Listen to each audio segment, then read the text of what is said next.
হ্যাঁ গো, বিয়ের পর প্রথম শ্বশুরবাড়ি যাচ্ছ, কিন্তু মিষ্টি মিঠাই কিছুই তো নিলে না। খালি হাতে শ্বশুরবাড়ি গেলে লোকে কি বলবে?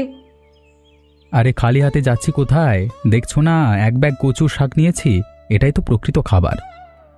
কি যা তা বলছো তুমি? এই কচুর শাক আমি বাবার বাড়ি নিয়ে যেতে পারবো না। তোমাকে নিয়ে যেতে বলেছে? আর একটা কথা শোনো, মিষ্টি মিঠাই খেলে রোগ ব্যাধি হয়। মিষ্টি মিঠাই থেকে যত দূরে থাকো ততই ভালো, ঠিক আছে? আহারে, কত স্বাস্থ্য সচেতন! নিজে যখন খাওয়া দাওয়া করো তখন তো সচেতন হতে পারো। বাড়ি গিয়ে মাকে বলবো তোমাকে যেন শুধু কচুর শাক রান্না করে খেতে দেয়। বিয়ের পর প্রথমবার শ্বশুরবাড়ি যাওয়ার পর শাশুড়ি যদি কচুর শাক খেতে দেয় তাহলে দেবে।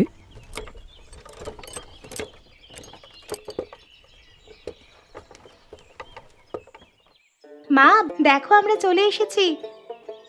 বাবা গোপাল, তোমরা ভালো আছো তো? ঘরে এসো বাবা। আমরা ভালো আছি মা। এই নিন, এই প্যাকেটে কচুর শাক আছে। বাবা, এত দূর থেকে কচুর শাক নিয়ে আসার কি দরকার ছিল? আমাদের বাড়ির পিছনে তো অনেক কচুর শাক আছে। আর বলো না মা, তোমার জামাইয়ের কাজ দেখলে হয়ে আসে। যাকগে, এসব কথা এখন থাক। এখন বলো, বাবা কোথায়? তোর বাবা তো বাজারে গেছে, একটু পরেই চলে আসবে। মা, এবার তোরা ঘরে চল। ঠিক আছে, চলো। আর কিছু রান্না হয়নি? কচুর শাক দিয়ে আর কত খাবো? বাবা, আমি তো আর কিছু রান্না করিনি। ভাবলাম তুমি বুঝি কচুর শাক ছাড়া কিছু খাও না। ললিতাই আমাকে অন্য কিছু রান্না করতে নিষেধ করেছে। কিন্তু মা, তাই বলে শুধু কচু শাক? প্রথমবার শ্বশুরবাড়িতে এলাম, একটু মাছ মাংস বা মিষ্টি তো দূরের কথা, ডাল তরকারিও পাতে নেই। ও মা, সকালে তুমিই না বললে মিষ্টি মিঠাই খেলে নাকি নানাবিধ রোগ ব্যাধি হয়? স্বাস্থ্য সচেতন মানুষ হিসাবে তুমিই তো কচুর শাককে প্রকৃত খাবার বলে প্রশংসা করছিলে। এখন আবার অন্য পদের খোঁজ করছো কেন? ললিতা একদম ঠিক বলেছে বাবা। তুমি তো অতি বুদ্ধিমান জামাই। মিষ্টি খেলে ডায়াবেটিস হয়, চর্বি খেলে প্রেশার বাড়ে, কচু শাক হলো মহ ঔষধ। তা শরীরে রক্ত বাড়ে, কোনো রোগ ব্যাধি ঘেঁষতে পারে না। নাও বাবা, সংকোচ না করে মন ভরে কচু শাক দিয়ে পেট পুড়ে খাও। উফ, স্বাস্থ্য সচেতন হতে গিয়ে যে নিজের পায়ে নিজেই কুড়ুল মারলাম। কি হলো বাবা, কিছু যে বলছো না? কি আর বলবো, আমার আর কিচ্ছু বলবার নেই বাবা। রতন, আজকে কি মাছ হলো? জামাই এসেছে তাই ভাবছি নদীর তাজা মাছ নিয়ে যাই। সেই ভোর থেকে জাল ফেলছি কিন্তু মাছ একটাও পাইনি। আজকে যে কার মুখ দেখে উঠেছিলাম কে জানে কলা। কালকে থেকে জামাইকে খালি কচুর শাক দিয়ে ভাত দিচ্ছি, তা আজকে যদি মাছ খেতে না দিতে পারি তো কেমন হয় বলো তো? নদীর তাজা মাছই যে খেতে দিতে হবে তার তো কোনো মানে নেই রমেশ দা। তুমি বরং হাট থেকে মাছ কিনে জামাইকে খেতে দিতে পারো তো। হাটে ভালো মাছ পাওয়া যাবে বলে তো মনে হয় না। জামাই আবার খুবই স্বাস্থ্য সচেতন, তাই নদীর ঘাট থেকেই মাছ কিনে খাওয়াবো। মাছ পেলে আমি তোমার বাড়ি গিয়ে দিয়ে আসবো দাদা। ঠিক আছে, মনে করে দিয়ে আসিস। রমেশ, কেমন আছিস রে বাবা? এই তো কাকিমা, ভালো আছি। আজকাল তোমাকে একদম দেখা যায় না। তুমি ঠিক আছো তো? হ্যাঁ রে, আমি একদম ঠিক আছি। আসলে শহর থেকে আমার নাতনি এসেছে তো, তাই ওকে নিয়েই ব্যস্ত থাকতে হয়। তাই নাকি? তা মালতী দিদির মেয়ে বুঝি? ঠিক বলেছিস, আমার তো ওই একটাই মেয়ে মালতী। মালতীর মেয়ে সুমি কয়েকদিন আগে এসেছে, 1 মাস থাকবে। নাতনি আমার বড় ডাক্তার। তোমার নাতনি ডাক্তার? হ্যাঁ, ডাক্তার। আচ্ছা রমেশ, আমি এখন আসি, নাতনিকে নিয়ে তোদের বাড়ি যাব। ও দিদা, তুমি আবার তেলে ভাজা করতে গেলে কেন? দিদি ভাই, বিকালে চায়ের সাথে তেলে ভাজা না খেলে কি হয়? সে অবশ্য তুমি ঠিক বলেছ, তবে কয়েকদিন হলো গ্রামটা ঠিকমতো ঘুরে দেখা হলো না। কাল সকালে তোকে গ্রাম ঘুরে দেখাবো। আচ্ছা দিদি ভাই, তুই তো ডাক্তার, যতদিন গ্রামে আছিস ততদিন এই গ্রামের অসুস্থ মানুষদের চিকিৎসা করতে পারিস তো। ভালো কথা দিদা, আমি তো প্রস্তুত। একটা কাজ করো, কাল সকাল থেকেই তুমি গ্রামের সবাইকে খবর দিয়ে দাও, যাদের যাদের শারীরিক সমস্যা আছে সবাই যেন এসে দেখা করে। আমি এখনই যাচ্ছি গ্রামের সবাইকে খবর দিতে। তোমাকে এখন যেতে হবে না দিদা, তোমার যে পায়ে ব্যথা, বেশি হাঁটাহাঁটি করলে ব্যথা বাড়বে।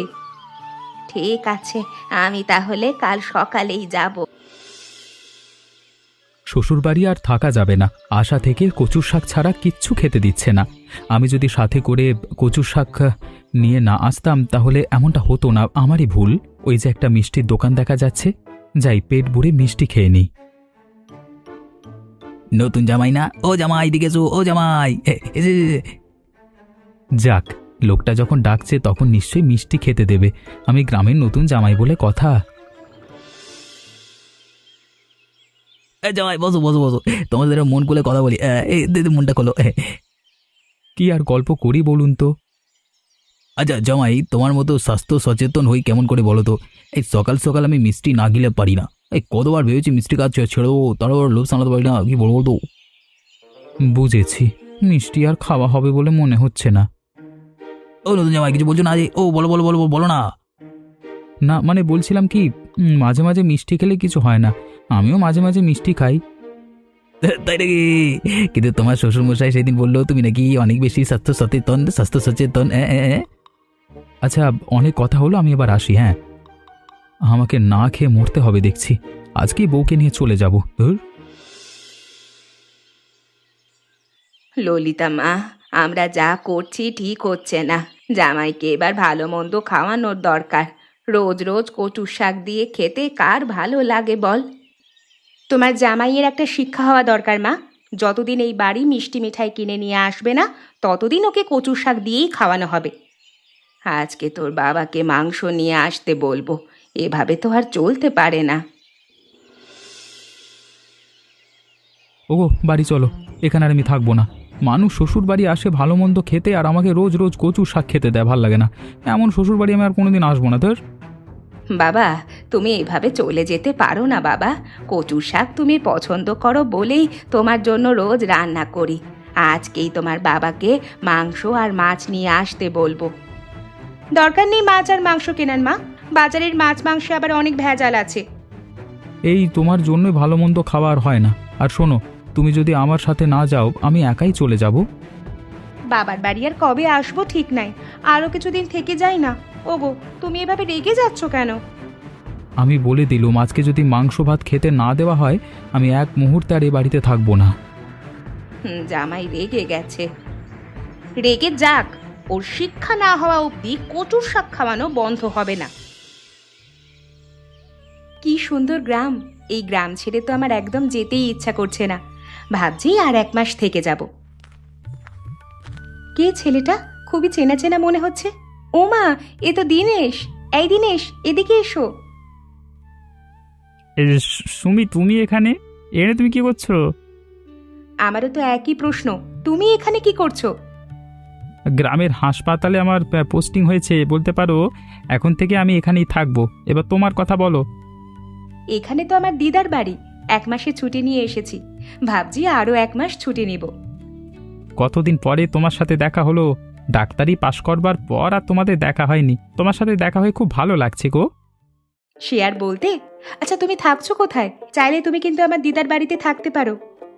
না না, সেটার আর প্রয়োজন হবে না। হাসপাতালে আমার থাকবার ব্যবস্থা আছে, সেখানেই থাকছি, খাওয়া দাওয়াও সেখানেই হয়। জানো, আমার মাঝে মাঝে মনে হয় গ্রামে পোস্টিং নিয়ে চলে আসি। শহর আমার আর ভালো লাগে না। গ্রামে ভালো ডাক্তারের প্রয়োজন, কিন্তু আজকাল ছেলে মেয়ে ডাক্তারি পাশ করে সবাই শহরমুখী। তবে তুমি ব্যতিক্রম, নইলে এই গ্রামে তুমি আসতে না। সে অবশ্য তুমি ভুল বলনি। আচ্ছা, আমি এখন আসি, তুমি সময় করে হাসপাতালে এসো। বেশ, যাব। রমেশ দা, এই দেখো দেশি মাছ নিয়ে চলে এসেছি। সেদিন তো বললে জামাইকে নদীর তাজা মাছ খাওয়াতে যাও, আজকে ভোরে নদীতে জাল ফেলতি টাটকা রুই কাতলা আর গলদা চিংড়ি। দেখো না কত বড়। আরে রতন, তুই তো ঠিক সময় এসেছিস রে ভাই। জামাই তো কয়েকদিন ধরে কচু শাক খেতে খেতে একেবারে বেজার মুখ করে আছে। তা বল, এই মাছগুলোর কত দাম? রমেশ দার দাম নিয়ে তুমি চিন্তা করো না তো। গ্রামের নতুন জামাই বলে কথা, তাকে যদি নদীর টাটকা মাছ খাওয়াতে পারি সেটাই আমার আনন্দ। তার জামাই কোথায়? ওমা, হ্যাঁ, এতগুলো, মানে এগুলো তো নদীর তাজা মাছ, সত্যি দেখছি তো। কেন, তোমার কি বিশ্বাস হচ্ছে না? খালি তো বলতে আমরা তোমাকে কিছু খেতে দিই না। বাবা গোপাল, আজকে তোমাকে রুই মাছের কালিয়া আর চিংড়ির মালাইকারি রান্না করে খাওয়ানো হবে। হ্যাঁ, যাক বাবা, বাঁচা গেল। বাবা সত্যি বলছি, এ কদিন কচু শাক খেতে খেতে আমার মুখের স্বাদ এক্কেবারে গোল্লায় গিয়েছে। এই নে রতন টাকা। এবার তাহলে আমি আসি। আমি তাহলে মাছগুলো কেটে রাখি। আমি দেখি তোর মা কোথায় গেল। ও শুনছো, এদিকে এসো। দেখো রতন কত মাছ নিয়ে গেছে, এসেছে দেখো না।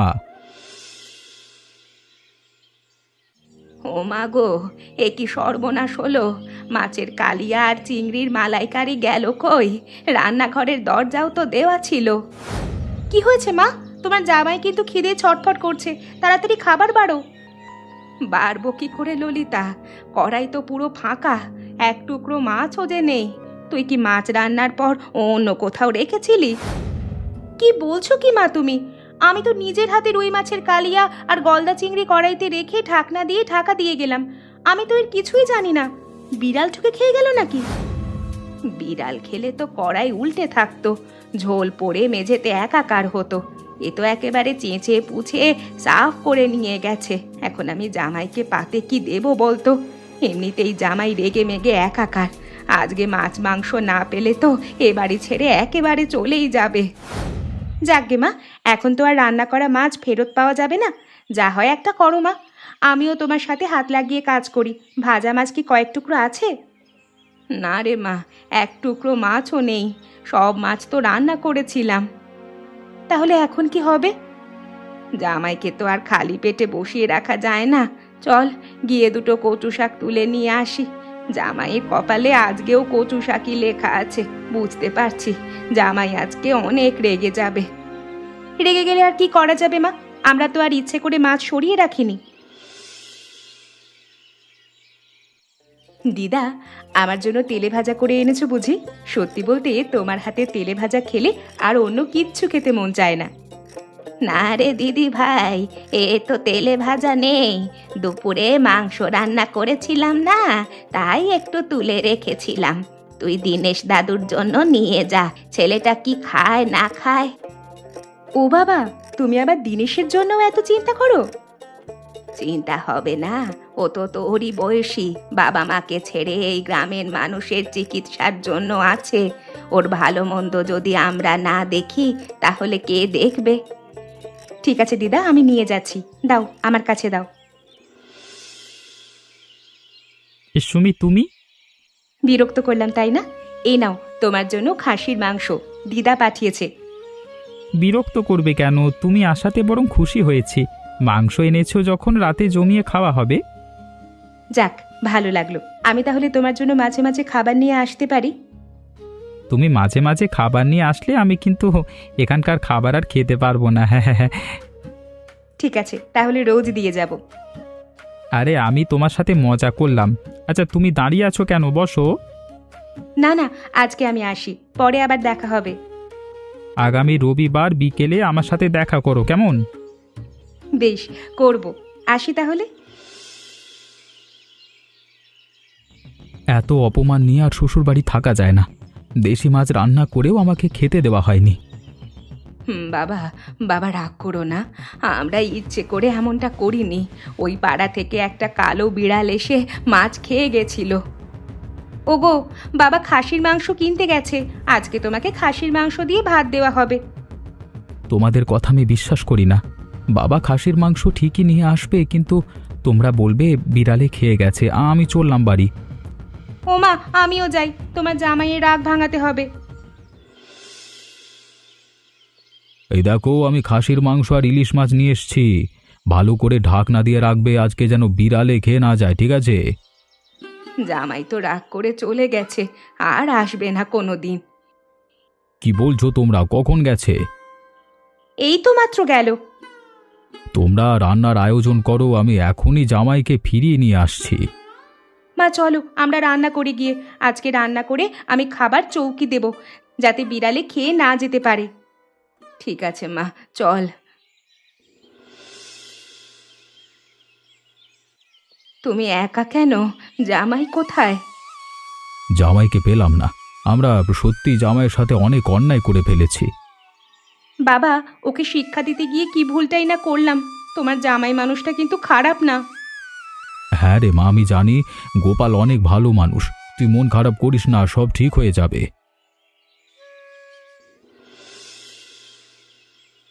আমি কাল শহরে যাব, আর 1 মাস ছুটির জন্য আবেদন করব।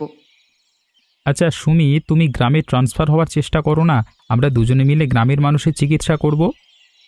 তুমি অবশ্য ভুল কিছু বলনি, দেখি শহরে গিয়ে। এখন বলো, আমাকে এখানে দেখা করতে বলেছিলে কেন? আমরা যখন একসাথে পড়াশোনা করতাম তখন থেকে তো আমি তোমাকে পছন্দ করতাম, কিন্তু কখনো মুখে বলবার সাহস হয়নি। সুমি, তুমি যদি রাজি থাকো তাহলে তোমাকে আমি বিয়ে করতে চাই। তোমাকেও যে আমার খারাপ লাগে তা নয়, কিন্তু একটা কথা কি জানো, আমি এই মুহূর্তে বিয়ে করতে চাই না। তুমি যদি আমাকে আর 1 বছর সময় দাও তাহলে আমার জন্য ভালো হয়। 1 বছর কেন, তুমি যদি 2 বছর অপেক্ষা করতে বলো তাতেও আমি রাজি। তোমার জন্য আমি অপেক্ষা করতে রাজি। আমি তাহলে কাল বাড়ি গিয়ে তোমার কথা বাবা মাকে জানাবো, আর যাতে গ্রামে একেবারে থাকা যায় সেই ব্যবস্থা করব। তোমাকে অনেক ধন্যবাদ সুমি, কিন্তু আমি একটা কথা ভাবছি, তোমার বাবা মা আমার সাথে বিয়ে দিতে রাজি হবে তো? তুমি আমার মা বাবাকে তো চেনো না, ওনারা আমার আর আমার মতামতের বাইরে কিছুই করবে না। যাক, শুনে ভালো লাগলো। দিনেশ, আমি তাহলে এবার আসি, আগামী পরশুদিন ফিরে আসব। ঠিক আছে, এসো। মারে, তোর মন খারাপ? দুপুরে ঠিক মতো তো খেলিও না।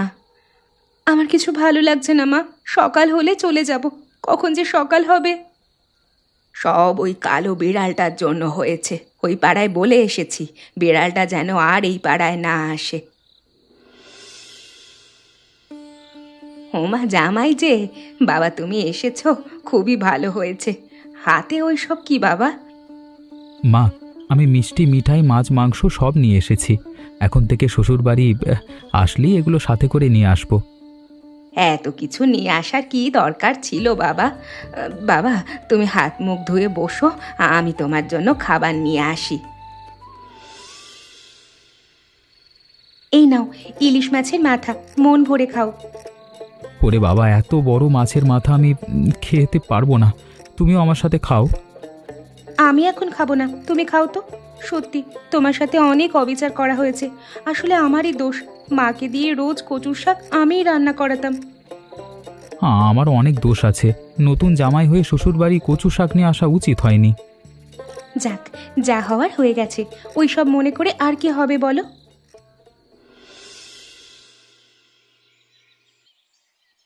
আমার মনে হচ্ছে সুমি আর এই গ্রামে আসবে না।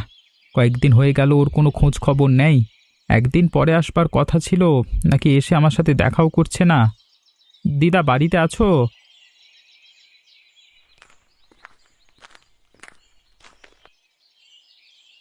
দিনেশ দাদু ভাই যে, ভাই ঘরে এসো, বাইরে দাঁড়িয়ে থেকো না। দিদা, আমি আসলে বসতে আসিনি, আমি এসেছি সুমির খোঁজ নিতে। ও কি এসেছে? ও তো আসেনি, কেন যে দেরি করছে কিছুই বুঝতে পারছি না। পৌঁছে একটা চিঠিও দিল না। তুমি এসেছো, কিন্তু এত দেরি করে কেন? একটা খবর দাওনি? হ্যাঁ রে দিদি ভাই, কোনো খবর দিসনি কেন? আমি দুঃখিত, আসলে পৌঁছে এতটাই ব্যস্ত হয়ে পড়েছিলাম যে আর খবর দিতে পারিনি। ভাবলাম একেবারে গ্রামে গিয়ে সব তোমাদের বলবো। কি বলবে বলো? প্রথমে বলি, তোমার কথা বাবা মাকে বলেছি, তারা তোমার সাথে বিয়ে দিতে রাজি। সত্যি বলছো? আমি অনেক খুশি হয়েছি। আজকে আমি গ্রামের সবাইকে মিষ্টি খাওয়াবো। আর একটা খুশির খবর আছে, আগামী মাস থেকে গ্রামের হাসপাতালে আমার জয়েনিং। নিজের কানে বিশ্বাস করতে পারছি না। এখন আমি যাই, পরে তোমার সাথে কথা হবে। দিদি ভাই, তুই এই গ্রামে থাকবি, আমার যে কি আনন্দ হচ্ছে তোকে বলে বোঝাতে পারবো না। তুমি যে আমাকে এতটা পছন্দ করো আমি বুঝতে পারিনি। আজ তোমাকে একটা সত্যি কথা বলি, মেডিকেল পড়ার সময় থেকে আমিও তোমাকে পছন্দ করতাম। সত্যি কথা বলবার জন্য তোমাকে ধন্যবাদ। তাহলে সামনের বছর আমাদের বিয়ে হচ্ছে? একদম। আমরা তাহলে আসি। বাবা, আর কয়েকদিন থেকে গেলে খুবই ভালো হতো। তোমরা যেও না। অনেকদিন হলো এসেছি মা, আর থাকলে চলবে না, এবার যে যেতেই হবে। রমেশদা, তুমি হাঁস নিয়ে আসতে বলেছিলে তাই নিয়ে এলাম। বাবা, আজকে তোমাদের যাওয়া হবে না, হাঁসের মাংস খেয়ে তারপর যেতে হবে। না না, অনেক খেয়েছি আর না। তবে একটা কথা বলতেই হবে, মা, আপনার হাতের কচুর শাক খেতে কিন্তু অনেক স্বাদ। এ কথা বলে আমাকে আর লজ্জা দিও না বাবা।